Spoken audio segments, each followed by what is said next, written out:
Hey guys, I'm Miss Spence from second grade, and today I'm going to be reading The Sneetches by Dr. Seuss. Now the star-belly Sneetches had bellies with stars. The plain-belly Sneetches had none upon theirs.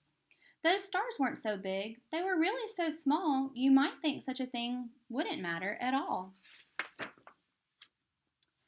But because they had stars, all the star-belly Sneetches would brag. We're the best kind of Sneetch on the beaches.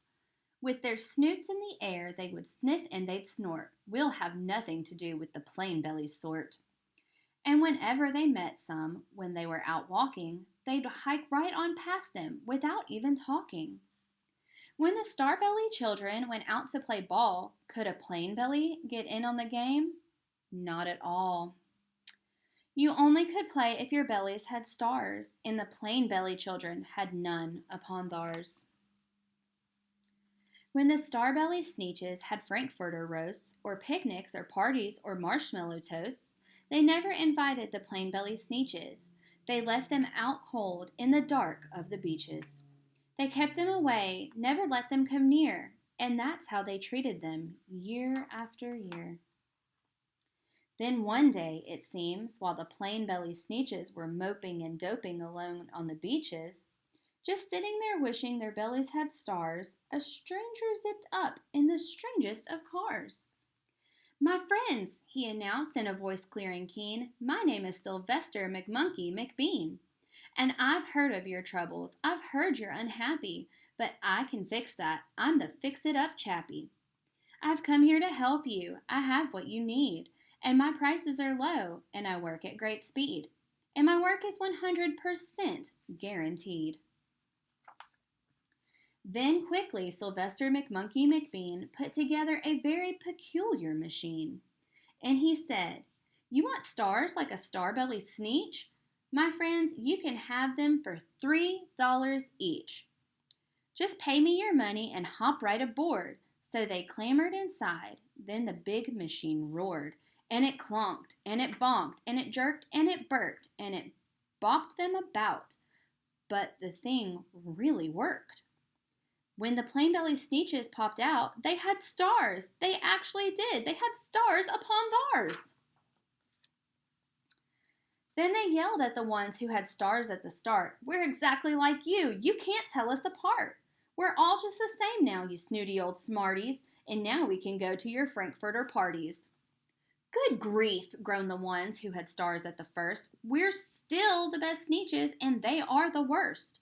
But now, how in the world will we know," they all frowned, "if which kind is what, or the other way round?"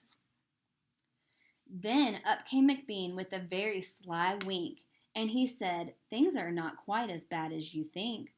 So you don't know who's who. That is perfectly true. But come with me, friends. Do you know what I'll do? I'll make you again the best Sneetches on beaches, and all it will cost you is $10 eaches." "Belly stars are no longer in style," said McBean. "What you need is a trip through my star-off machine. This wondrous contraption will take off your stars, so you won't look like Sneetches who have them on theirs." And that handy machine, working very precisely, removed all the stars from their tummies quite nicely. Then, with snoots in the air, they paraded about, and they opened their beaks, and they let out a shout. "We know who is who, now there isn't a doubt. The best kind of Sneetches are Sneetches without." Then, of course, those with stars all got frightfully mad. To be wearing a star now was frightfully bad. Then, of course, old Sylvester McMonkey McBean invited them into his star-off machine. Then, of course, from then on, as you probably guess, things really got into a horrible mess. All the rest of that day on those wild screaming beaches, the fix-it-up chappie kept fixing up Sneetches. Off again, on again, in again, out again. Through the machines they raced round and about again, changing their stars every minute or two. They kept paying money, they kept running through, until neither the plain nor the star-bellies knew whether this one was that, or that one was this one, or which one was what one, or what one was who. Then, When every last cent of their money was spent, the fix-it-up chappie packed up and he went.